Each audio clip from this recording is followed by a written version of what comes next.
เหมาะสำหรับสาววายและชาววายคนไม่วายดูได้ แต่ระวังหัวใจละลาย กลายเป็นสายวายเต็มตัวนะจ๊ะก็คือว่าผมเนี่ยเพิ่งย้ายเข้าบ้านมาใหม่ทีนี้ทำไมพูดซ้ำมาสิ่งจำไม่ได้เอาเหรอไปการทวนพูดซ้ำมาสิ่งที่พูดแล้วว่า 3, 2,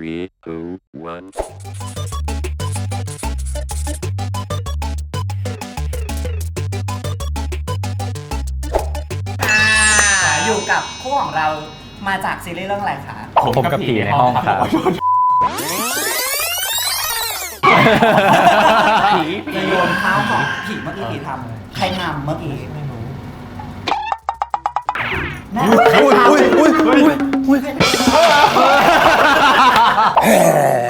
กี่คนแม่งก็ไม่เห็นกู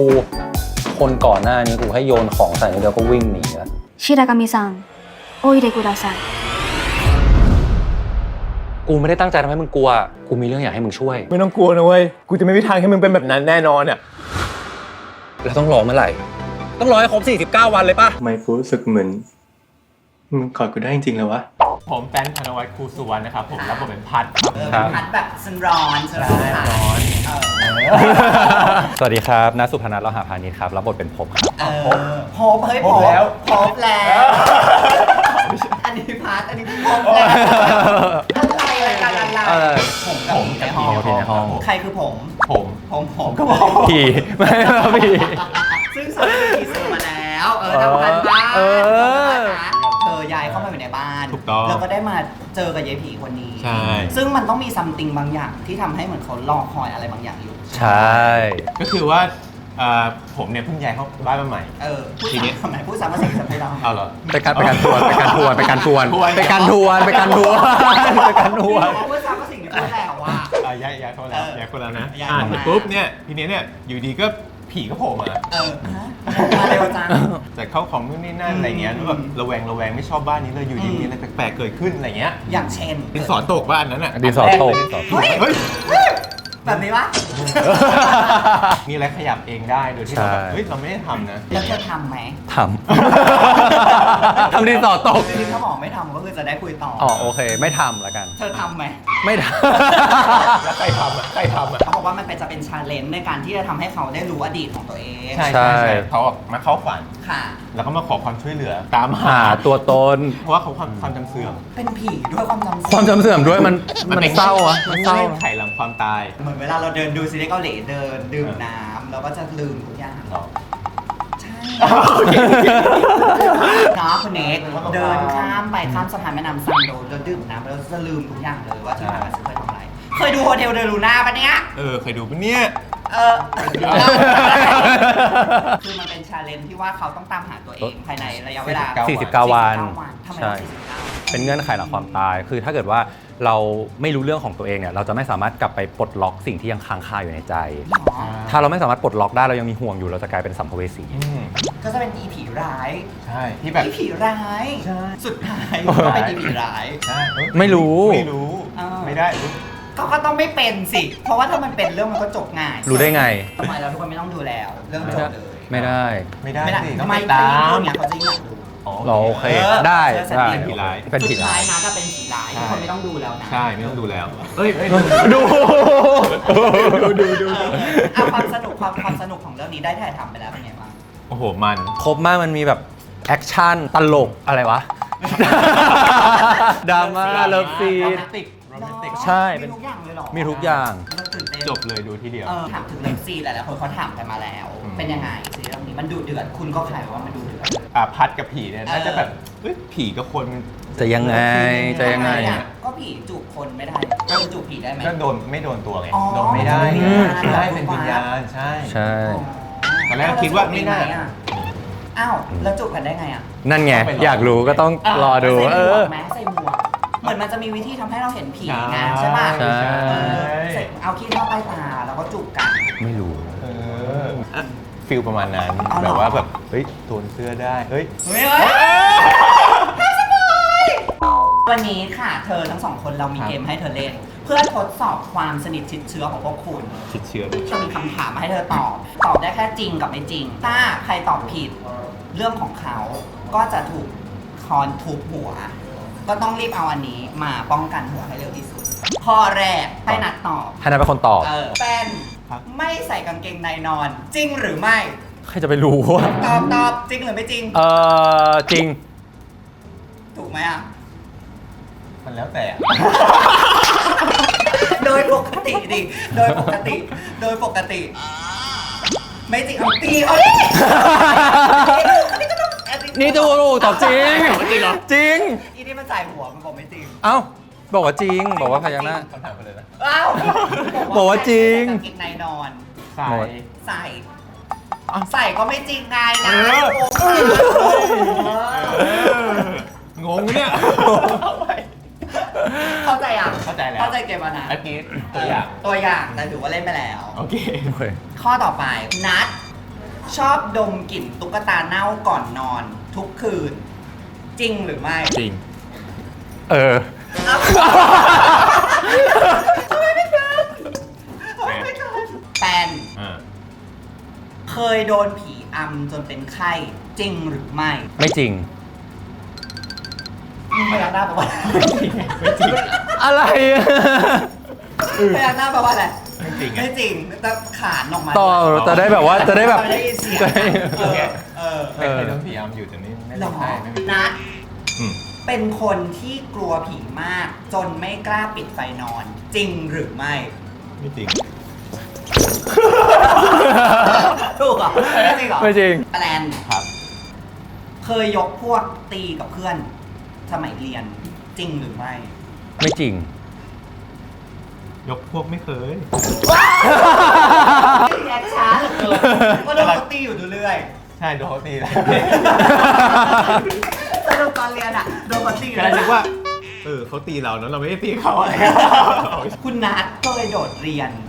แบบยาวนานที่สุด 1 เดือน จริงหรือไม่ เดือนหนึ่งเลยเหรอ เดือนหนึ่งเลย จริง ไม่รู้อ่ะ ตีเลยถ้ามันลังเลตีเลย จริง ตีเลย ไม่รู้ ถึงไหม แต่ว่า2 เดือน ก็เคยโดดเรียนเยอะเหมือนกัน ถ้าเป็นเดือนน่าจะโดนไล่ออกโดนทายนะ ไม่ เรื่องไง เขามีวิธี ตอนมัธยมเราก็จะปีนรั้วออกไปตอนกลางคืนไม่ได้แบบว่าเป็นเชิงแบบโดดเรียนแต่ว่า ไปโรงไม่ต้องคืนเธอเรียน โรงเรียนประจำหิวข้าวก็ปีนออกไปตอนกลางคืนอะไรเงี้ยช่วงมหาลัยก็เป็นการไม่ไปเรียน เพราะว่าติดเกมก็ฝากเพื่อนแบบเช็คชื่ออะไรอย่างเงี้ยมันจะมีเขียนได้ หรอแล้วเวลาอาจารย์เขาขานชื่อสุพนัทก็เป็นเพื่อนยกมือ ส่วนมากบางทีเขาจะเป็นเซ็นชื่อสมัยนั้นเป็นแบบเขียนชื่อ เซ็นให้อย่างนี้เนาะ เซ็นให้ แต่ว่าน่าจะถึง1 เดือนอยู่ คิดว่าถึง คุณแปลนเนี่ย ครับ เขาเป็นคนชอบสะสมถุงพลาสติก ไว้ในตู้เย็น จริงหรือไม่ ไม่จริงครับ ไม่จริง ทีแรกว่า ทำไมไม่จริงทำไมไม่จริงแม่เธอโทรมาบอกฉันใช่ ว่าเธอมีถุงพลาสติกสวยๆไว้ในตู้เย็น ตู้เย็นเขาสะอาดมาก เป็นลาย ลืมเอาออกหรือเปล่า ๆอ่ะแม่คิดเอง แม่น่ะสะสมถุง สรุปเป็นแม่เองที่สะสม ก็ใส่นะสะสมแหละก็แบบว่าเวลาได้ถุงอะไรมาเราก็แบบรักโลกไงเราก็จะแบบพับเก็บอะไรเงี้ยบางทีเราก็ไว้ให้ตู้เย็นบ้างก็มีก็แบบไม่ได้เอาออก แล้วต้องดูสะสมป่ะไม่ต้องดูสะสมป่ะ ไม่ได้สะสม อ๋อแต่แค่แบบเก็บไว้ แต่ถ้าพวกแบบแพ็กเกจอะไรเงี้ยสะสมพวกป้าย มีป้ายเป้ยไว้ในตู้เย็นด้วยเหรอ อ๋อไม่ใช่ จริงเหรอแม่บอกเหรอ แม่บอก สงสัย คุณ แอบ อลโทรหาเลย แอบไปดูตู้เย็น แม่เอาไปเปิดตู้เย็นเลยแล้วแม่เห็นแม่จะบอกว่าเอ้ยไม่ใช่ของแม่ของแม่ เหรอคนอื่นหรือเปล่า อ้าวแต่ผมก็ผีในบ้าน ผีในบ้าน คุณสุพนัทเนี่ย เขาชอบหยิบมือถือเข้าห้องน้ำไปด้วยทุกครั้ง จริงหรือไม่ จริง โอ้ยจริง มันทุกครั้งเลยเหรอ ทุกครั้ง มัน เปิดเพลงนี้ปะ เปิดเพลงเดาถูกด้วย ไปเข้าไปใครไปอะไรก็ต้องหยิบมา ต้องหยิบเปิดเพลงดูอะไรอย่างเงี้ยมันเหงา อ้าว อยู่ในห้องน้ำมันเหงา แล้วเวลาอาบน้ำเอาเข้าไปไหม เอาเข้าไป เปิดเพลงก็ต้องเปิดเพลงให้มันซิงก์กับลำโพงแล้วเราก็อาบน้ำ คุณเป็นเหมือนกันไหม ก็มีแต่ก่อนก็มีลำโพงเลย ใช่ต้องมีลำโพงในห้องน้ เอาไว้ในห้องน้ำเลย ำใช่แบบ อัน ฟั นี้ ง ออ เพล ก ง แล้ว เพราะว่า จอดไปเอาเข้ามา อาบน้ำแล้วแต่ว่าไม่ค่อยดีเขาไม่ค่อยดีแม่ช็อตคุณแปลน เขาเคยนอนละเมอ จนเดินไปฉี่ในตะกร้าเสื้อผ้า จริงหรือไม่ ไม่จริง ตอบจริงเอาตีเขินหมด ว่าจะเขินเรื่องจริงไหมอ่ะ คืออะไรอ่ะใส่เอาเรา แม่ ขอบคุณคุณแม่ด้วยที่ข้อมูลตรงนี้นะ หมด จริงเหรอ มันยังไงมันยังไงเรื่องจริงจ้า เล่าให้ฟังหน่อยเล่าให้ฟังหน่อย ก็คือจะไปเข้าห้องน้ำแม่เข้าอยู่หรืออะไรไม่รู้อ่ะ คือแบบเข้าไม่ได้ ก็เลยโมโหฉี่เลย ตอนนั้นเราก็รู้สึกว่าเหมือนตรงเนี้ยมันคือห้องน้ ก็เลยจัดเลย ก็เลยฉี่ แล้วมันลงไหมประเด็นมันลง ำไม่รู้ไม่ได้มองหลับอยู่ไง ก็เราก็มอง อ๋อแบบหลับตาแบบฟิลแบบ นี่น่าใช่ห้องน้ำแหละ หรอมันมีสติแบบเดินออกมาคือปวดฉี่แต่สติที่มันจะลืมตาไม่ได้ลืมตานิด พอ นึ ฉี่ ง เสร็จก็หลับแล้วก็เดินกลับไปนอนต่อ แล้วสุดท้ายรู้ได้ไงว่าเรามาฉี่ตรงนี้ แม่บอกนะ โอ้ นะบอกแล้วคนใกล้ตัวท้ายที่สุด กลับบ้านดีกว่าโอ้ยกัน คุณนัทเขาเคยขังตัวเองอยู่ในห้อง อืม เพราะกลัวแมลงสาบ อืม จนไม่กล้าเดินออกมา จริง โอ้ยจริงจริง หรอ ผีเสื้อเขาโอ้โห เออ วันก่อนผีเสื้อ ทำไม บินมา อ่า คือกำลังจะแอคชั่น อ่า แอคชั่นเขาให้เดินไปนู่น อืม ใช่ไหมครับ เราก็เดินเฮ้ยทำไมไปทางนี้วะแล้วเราก็แบบเฮ้ยมาผิดปะวะพี่นัทแต่ก็แบบแอคชั่นกันแล้วก็ไม่กล้าพูดอะไรแล้วก็เล่นไปเดินผิดโผล่ไปนู่นแล้วก็หันมาผ่านเลย เขาผีเสื้อตัวเดียว เพราะผีเสื้อกำลังบินดูอะไรเงี้ย ล่นดู แต่กลัวจริงแต่กลัวจ กลัว ริง แล้วคุณทำไง กลัวมาก คุณก็เลยไปหยิบผีเสื้อกิน เราก็เลยแบบ เอาไปปัด เออ กินไปหรอ เรา ไม่กินผีเสื้อนะ แต่ไปไล่ให้เขา ใช่ก็แบบปัดทุกคนก็แบบพยายาม ผีเสื้อมันก็กลับมาอยู่ที่ ฉันก็ มันก็ชอบบิน เราก็แบบ มาร อให้มันไปอะไรเงี้ยแหละก็เลยรู้สึกว่าแม็กซ์อะน่าจะปวดด้วย แต่คุณรู้ป่าวว่าเรื่องราววันนั้นน่ะ มันไปเดือดร้อนถึงผู้จัดการของเขา จริงเหรอ เรื่องราวที่เขากลัวแมลงสาบจนไม่กล้าออกจากห้องอ่ะ เพราะว่าวันนั้นฝนตก แล้วก็โทรเรียกทำงานฮัลโหลมาด่วน ประเด็นคืออยู่ในห้องเรากลัวมากก็เลยโทรเรียก อยู่ที่ห้วยขวางแต่ว่ามันอยู่พระรามสาม บ้านอยู่พระรามสามแต่ว่าที่อยู่ห้วยขวาง แล้วฝนตก ฝนตกแล้วก็ลิฟต์ดับก็ต้องขึ้นบันได แล้วคุณก็ไปอะไรจับแมงสาบ เรื่ ตั อ ว ง เดี กั ย บ ว แมลงสาบ ชั้นอะไรนะ 1 ถึง 27 โอ้โหผอมเลย ไม่พอ ไม่ เราตอนนั้นแบบว่าขังตัวเองอะอยู่ในห้องเล็กด้วยห้องเก็บเสื้อผ้าเพราะว่าแมลงสาบตอนแรกมันอยู่ในห้องแบบห้องครัวแล้วมันก็บินแล้วก็หนีบ บินด้วยเหรอ มันบินแบบวนอย่างเงี้ย บินแรง มันวนอย่างเงี้ย บินแรงมาก มันวนหนีแล้วเข้าไปในห้องนอนแล้วก็แบบวิ่งแบบตกเตียงแบบวิ่งตอนแรกไม่ได้กลัวเท่าไหร่แมงสาบอะเราคิดว่าถ้ามันเดินอย่างเงี้ยเราก็แบบหยิบอะไรเคลี้ยงได้พอมันบินแล้วมันแบบ ควบคุ มันไม่ไหวจริง ไม่ได้ ๆตอนแรกคิดว่าเป็นผีเสื้อกลางคืนด้วย โอ้ จินตนาการจับแมลงสาบเป็นตัวน่ารักเลยอ่ะ น่ากลัว ครบแล้วอ่ะเธอ เฮ้ย เอ้ยสรุปก็คือคุณเป็นคนชนะนะคะ เย้ ชนะคนแพ้มีบทลงโทษ มีด้วยเหรอ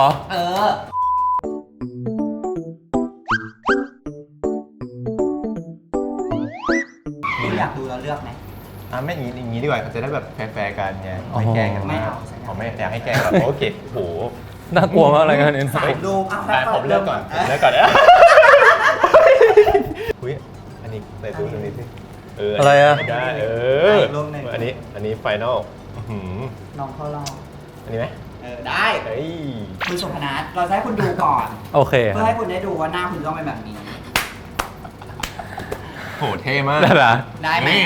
คุณทำได้ไหม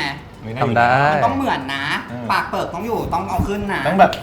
เฮ้ยโย่ ไหนทำยังไงนะ ไหนลอง ทำยังไงนะ ลองดิไหนลองดิคุณแป๊บ ยังไงนะ ไม่ได้นี่มันจะแค่นะผมนะ อ๋อทำเสร็จแล้ว1 2 3 เสร็จแล้ว1 2 3อ่ะไป หนึ่งอุ้ยเฮ้ยหนึ่ง พอแล้ว เนี่ยเป็นบทลงโทษของคนไม่ใส่ใจ เฮ้ย เฮ้ยอันต่อไปก็ยืดหน้าซะหน่อย ยืดหน้า ยืดหน้าซะหน่อย เมื่อกี้มันเกร็งเมื่อกี้มันเกร็ง แล้ แล้ว ว อันนี้เราแบบยืด ยืดหน้าขึ้น ยืดหน้าซะหน่อย พร้อมมือต้องมาด้วย ต้องมาโอ้ มือต้องแบบ inner ขอ inner เลยเฟรีย เอ ส อ แบบนี้ขออินเนอร์นะ หรือให้แป้นเอาเป็นมือให้ไหมแป้น เออ ให้ขา เป็นมือ แป้นเป็นมือ ข้างบนด้วยข้างบนด้วย แป้นมันมี2 มืออย่างนี้ อ๋อเหรอโอเค แป้นบอกลำบากกูอีกกูไม่ได้แพ้แป้นบอกกูไม่ได้แพ้ลำบากกู โอเค เอายัง หนึ่งสอง สามปึ๊บ หนึ่งสอง พอแล้วสะใจมาก คนที่สะใจที่สุด ลูกนี้ เอ้ยโอ้โหขอตาเหล่ด้วยนะ ตา ต้องเลดด้วยนะ ขอตาเหล่ด้วยขอ คุณแปนเธอต้องเป็นมือให้ ขอ เขา เป็น นะ มือเหรอโอ้ยากกดได้ซ้อมกันไหม ไหนซ้อมที เฮ้ยแล้วมันเหล่มาตรงกลางอ่ะ ยาก น่าทำได้ไหม ไม่รู้เดี๋ยวลอง 1 2 เฮ้ยได้อยู่ เออ หนึ่งสองสาม ตาไม่เห็นเลยเลย ตาไม่เห็น ตามมานี่ตามมานี่ตามมานี่ อย่าการตามมานี่ตามมานี่ โฟกัส เร็วมากนี่เธออยากให้เขาทำปะ อ้าวเฮ้ยผมชนะนะ อุ้ยน่ารักเนี่ย แต่เธอต้องเป็นมือให้เขาเหมือนเดิมนะ โอเคได้ สลับกัน ก็คืองงปะก็คือสรุปคนชนะ คนชนะก็ได้ ได้ทำน้อยกว่า คนละรูป ฉันไม่มีเล น้อย ย เออ อันนั้นเรา เอ้ย เอ้ย เดี๋ยวตามผม ตาออกมาจากกันด้วย อันนี้น่าจะแย่ไป ตาออกมาจากกันด้วยนะทำได้เปล่า เดี๋ยวต้องทำไงอ่ะสมมติอย่างงี้ได้ป่ะเรามอง เฮ้ย เดี๋ยวไม่กลับนะ เดี๋ยวไม่กลับนะครับ หนึ่งสองสามอี๋ตาไม่เห็นออกมาเลยอ่ะ ตาไม่เห็นออกมาเลยตาโอเค หมดแล้วหมดแล้ว เป็นเกมแบบว่าทดสอบความสนิทชิดเชื้อของพวกคุณซึ่งยายคนนี้เขาเป็นคนไม่ค่อยใส่ใจ ก็เลยตอบไม่ค่อย ไม่เป็นไร เดี๋ยวค่อยๆศึกษากันไปเดี๋ยวก็จะเล่นซีรีส์ด้วยกันก็จะสนิท ใครจะไปรู้ว่านอนละเมอแล้วฉี่ในตะกร้า เธอไม่เห็นสีหน้ามันตอนที่มันได้ยินคำถาม หน้าแดงเลย ใครจะไปรู้ฝากด้วยนะครับ ผมกับผีในห้องนะครับผม Something in my room ก็ฝากด้วยครับ ครับก็รับชมได้นะครับทางช่อง 3 แล้วก็ VTV นะครับ แล้วก็ฝากติดตามYouTube Instagram แล้วก็ Twitter นะครับ ผมกับผีด้วยนะครับ มีเพลงไหมมีเพลงประกอบซีรีส์ มี ใครร้องสั้นๆดิได้เลยจากวันนี้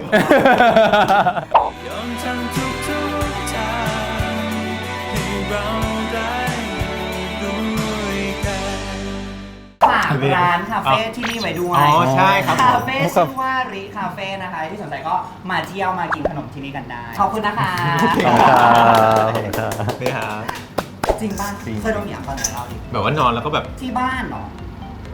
ก็มีที่บ้านเคยแบบตอนเด็กๆที่บ้านอะไรเงี้ยแล้วก็ใช่แบบ ใช่ใช่ใช่ใช่ สรุปที่บ้านไหม มันมี2ที่ อ๋อมี อ๋อมีสอง ที่ เป็น ออฟ ที่ ฟิ บ้า ศ นก่อนที่หนึ่งแล้วก็ที่บ้าน ที่บ้านโดนอย่างได้ไง ก็นอนอย่างเงี้ยแล้วก็แบบ เหมือนเราตื่นอ่ะแต่เราลืมตาไม่ขึ้นอะไรเงี้ยแล้วก็พยายามตื่น เราละเมอ แต่แบบ ปะ เฮ้ยทำไม